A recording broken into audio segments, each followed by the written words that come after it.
Okay, so we're going to do a bit of a transcription of this Annibale Carracci drawing from the Renaissance period.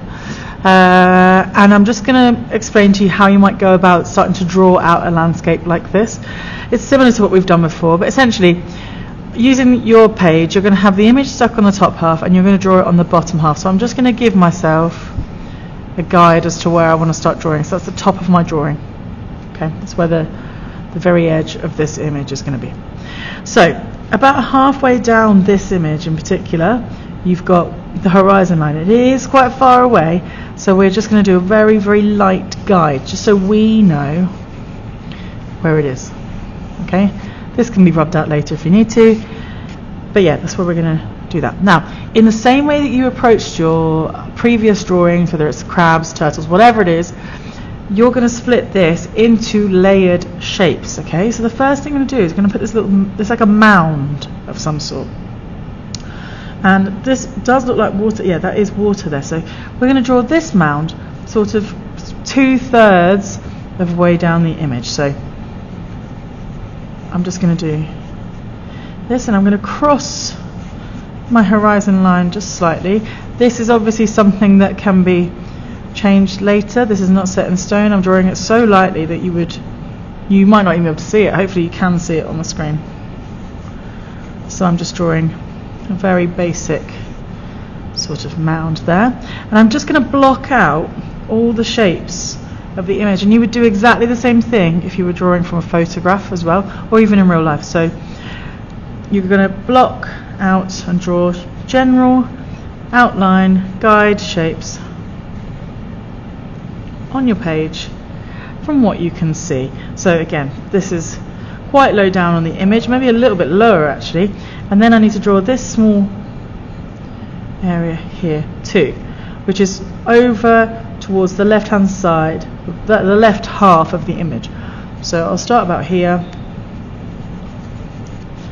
and I'll just draw a sort of shape like this. I'm starting to now see that potentially this mound isn't long enough, because it needs to be dropped down. So if you have a look here where this tree starts, this goes behind it. So I'm going to start something like this, and I'm actually going to drop this down a bit lower than I previously had. Okay, and I'm going to bring this up a little. So this sort of shape work is what's going to help you later. Now please just notice, this is what we would call a sketch. None of my lines are heavy, none of my lines defined. They're all quite like blurred almost, and that's okay, because I'm not sure. I'm working it out as I go. I'm not too precious about any of my lines, and my lines are not something that I'm going to be upset about if I end up having to, rub them out, because I've really not spent much time on it at all. So low stakes, as we'd say. Okay, so I'm just adding a few more sections. Now I'm going to start plotting where these trees might go, and I only really need to do that as a sort of line for now, just to work out where they're coming from. So sort of at the bottom where the mound would be, again, this mound's just not big enough, is it? I need to make that much bigger. This is not, it just wasn't working out. Yeah, that's better. And as you can see, this is actually too distracting, so I'm going to remove this old line I don't like. Yeah, that's better. Okay, so I'm now going to, just a little bit heavier, start to plot out where this tree is going to go. Now if you remember, the rules of perspective will go as follows. Anything closer to you tends to be a bit darker and more detailed, so even if that is a little bit too heavy for now, it's okay, that's all right. And then again, a shape for the top of the tree. I'm going to do the same here. Am I happy with this? I don't know, I think maybe that's too sticking out too much. That's better. So again, a line, nothing too crazy. I'm not going all the way up to the top of the page because there is quite a severe gap there, so maybe this just stops around here. And then my second tree is going to do something like this and be much taller directly over this mound here. Okay, so this would be a fairly good start for where everything's going to go.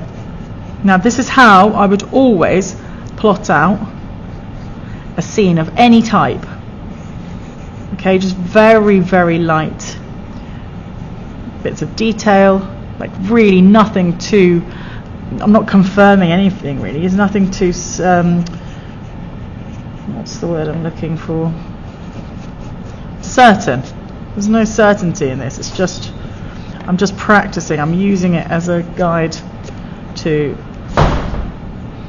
see what my next line is going to be really. Okay, and I'm adjusting as I go, adding a few little bits. That's where that little boat's going to go eventually. This is probably too high. That's okay. I think the image actually stops around here, to be honest. If we're looking at proportions, we've got some sort of flat area here, more detail there. That's it. And now obviously this is not finished, but for now this is okay. This is, we've blocked out the info we need. Now the next steps to this could go a few different ways. So it could be that this now becomes a watercolor painting, in which case you'd rub out some of the areas you're not sure about and you start putting watercolor over the top, and the detail comes in through the watercolor. Or you could do what I'm probably going to do, and I'm going to go over this with pencil again, just a little bit heavier, rubbing out the lines I no longer need. So that'll be another video.